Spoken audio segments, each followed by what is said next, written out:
मैं निरंजन पोद्दार जी को इन करते हुए उनसे जानूंगा कि क्या ये सत्ता विरोधी लहर नहीं थी। और एक गंभीर सवाल ये, छत्तीसगढ़ को टच करते हुए राजस्थान पर आऊंगा।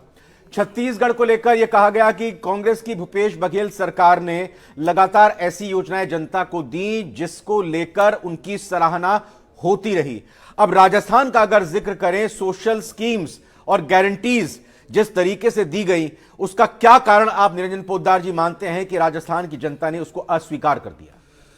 देखिए रविंद्र जी, अगर इसको आप एक विस्तृत स्वरूप में देखेंगे तो आपको एक ही चीज दिखेगी। मैं अगर इसको राजस्थान और ये अन्य अन्य तरीके से देखेंगे तो बहुत लंबा हो जाएगा, लेकिन विस्तार में अगर आप देखेंगे तो आपको एक चीज नजर आएगी और वो है विश्वास जनता का। और मैं आपको एक चीज बताना चाह रहा हूं कि जिस तरीके से कुछ लोगों का, यानी कि कुछ हजार लोगों का जो प्रोपेगेंडा गैंग मिलकर के और इस देश के अंदर प्रधानमंत्री जी के बारे में जिस तरीके से प्रोपेगेंडा किया गया, जैसे आपने सुना होगा जॉर्ज सोरोस ने कहा था कि हम नरेंद्र मोदी को हटाने के लिए $10 मिलियन खर्च करेंगे। तो कहने का तात्पर्य यह है कि वो प्रोपेगेंडा गैंग जो है वो कहीं ना कहीं फैल हुआ और जो जनता का भरोसा है वो कहीं ना कहीं जीता। और सबसे बड़ी बात क्या है कि एक तरफ आप देखेंगे कि जिस व्यक्ति ने देश को अपना परिवार मान लिया और दूसरी तरफ आप देखेंगे एक परिवार को पूरा देश मान लिया, तो कहीं ना कहीं फर्क यहाँ व्यक्ति और संगठन से ऊपर मैं उन योजनाओं की बात कर रहा हूं जिसमें बिजली फ्री मिलती है, जिसमें बसों में किराया महिलाओं का आधा हो जाता है, जिसमें और भी इस तरह की कई सारी योजनाएं आती हैं। सिलेंडर की बात कर लीजिए, 500 रुपए में उज्ज्वला योजना के तहत दिया जाता है।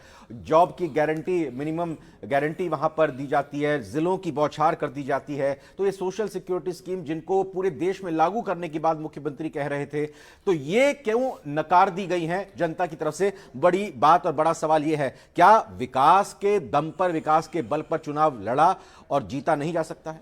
देखिए रविंद्र जी, एक होता है विकास, जो ढांचागत विकास, सांस्कृतिक विकास, और जिस तरीके से विकास होता है तो होता हुआ विकास दिखता है। एक होती है घोषणाएं, यानी कि लालच और ललचाना, यानी कि लालच देना। और दूसरी तरफ आपको मैं बताऊं, प्रधानमंत्री जी ने जिस तरीके से जनता के मन में एक भरोसा उत्पन्न किया है कि हमें इस देश को विश्व की महाशक्ति बनाना है। जैसे अभी आपने सुना होगा उनके उद्बोधन में उन्होंने कहा कि हमें महाशक्ति बनाने के तरफ आगे बढ़ना है, हमें देश को, हमारे भारत को विश्व की 1 नंबर की अर्थव्यवस्था पे लेके जाना। तो कहने का तात्पर्य यह है कि जनता ने इस चीज पे भरोसा किया है कि हमारे बच्चों का भविष्य कम से कम ऐसा हो कि उनको कम से कम एक विकसित राष्ट्र के अंदर उनकी आंख खुले, उनको कहीं। निरंजन जी आप जवाब दीजिए, इतने में रुक करूंगा। रविंद्र जी, ये पहले ही संभावित था कि हार के बाद में अशोक गहलोत जी को कहीं ना कहीं बलिदान किया जाएगा, और मेरे हिसाब से बलिदान की शुरुआत हो गई है। और इसके पीछे कौन कौन लोग हैं ये भी आपके सामने आ जाएंगे, क्योंकि जिस तरीके से अशोक गहलोत जी के साथ पिछले 5 वर्षों के अंदर जो छीना झपटी चलती रही है वहां पे सरकार की, और उसके बाद लोकेश शर्मा हमारे साथ जुड़ चुके हैं इस वक्त फोन लाइन पर। लोकेश जी आपका स्वागत है न्यूज 18 राजस्थान पर। निरंजन पोद्दार भी हमारे साथ यहां पर राजनीतिक विश्लेषक हैं, वो भी कुछ आपसे बात करना चाह रहे हैं। लोकेश जी, शर्मा जी, राजस्थान के अंदर तो मान लीजिए अशोक गहलोत जी की वजह से लुटिया डूब गई, अगर मैं आपकी बात को मानूं तो। लेकिन जिस तरीके से छत्तीसगढ़ के अंदर भूपेश बघेल जी को पूरा फ्री हैंड दे रखा था, और भूपेश बघेल जी ये कहते थे कि हमने 5 साल बहुत अच्छी योजनाएं और बहुत अच्छी सरकार चलाई। और वैसे ही मध्य प्रदेश की बात करें तो कमलनाथ जी के पास पूरा स्पेस था, पूरा उनके पास सारा का सारा कंट्रोल कमलनाथ जी के पास था। और उसके बावजूद अगर 19 साल की एंटी इनकम्बेंसी के बाद में मध्य प्रदेश के अंदर इतनी बड़ी मेजोरिटी और छत्तीसगढ़ के अंदर इतनी बड़ी मेजोरिटी, तो क्या वहां पे भी कोई अशोक गहलोत जी की त्रुटि रही है, या कहीं पूरी की पूरी कांग्रेस को बैठ करके सोचने का कोई मेरे हिसाब से यहां पे जरूरत है भी?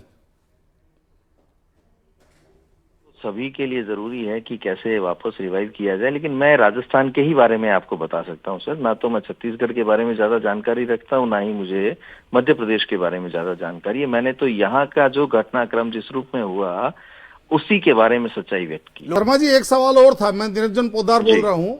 हाँ निरंजन जी, एक सवाल और था कि जिस तरीके से अभी रंधावा जी लगातार राजस्थान में कैंप कर रहे थे। 25 सितंबर की घटना के बाद में जैसे ही रंधावा जी वहां के प्रभारी बने, वो लगातार कैंप कर रहे थे। तो रंधावा जी भी अंधेरे में थे और रंधावा जी मिले हुए थे अशोक गहलोत जी से, जो आपकी बात नहीं समझ पा रहे थे, आपकी बात वो भी नहीं सुन रहे थे।